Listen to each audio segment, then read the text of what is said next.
You were talking about authoritarian regimes earlier, and you've said that the UK should be a robust counterweight to authoritarian regimes and that we are ending our dependency on authoritarian regimes for energy.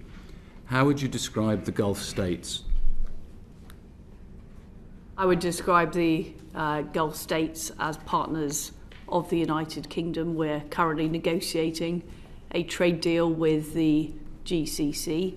Now, is every country that we work with exactly in line with United Kingdom policy on everything? No, they're not, but they are important allies of the United Kingdom.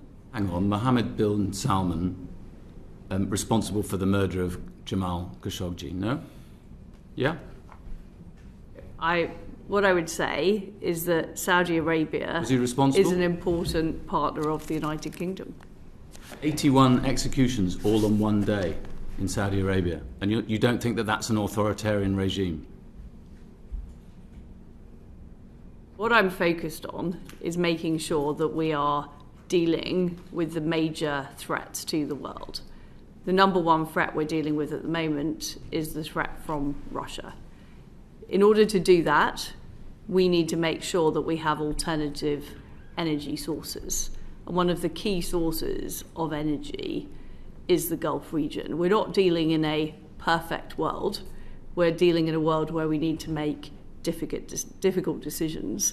And I think it is right that we build that closer trading relationship with the Gulf states. If a country is an authoritarian regime, it's fine to do business with it as long as the authoritarianism is only within its own borders. Is that right?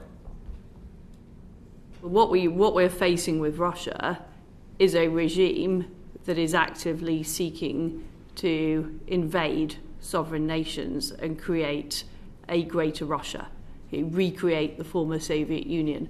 What we're seeing with China... Yeah, but we went hand in cap to them for 12 years, and now wrong. We're doing the same with Saudi Arabia. Well, I think that was wrong, the approach that was taken to Russia by the West.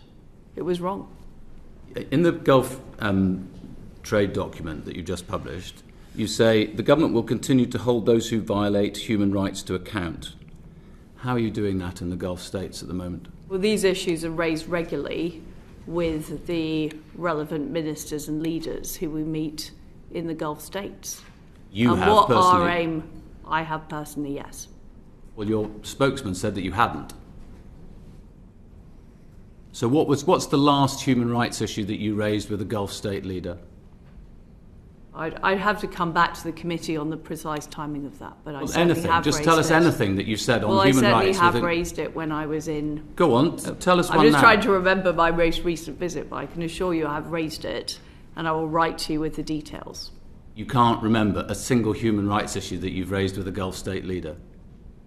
Oh, I've raised particular issues when I've been in the Gulf about human rights issues. Well, I'm not going to go into all the details of private conversations, which I will come back to you on in due course. I'll name one.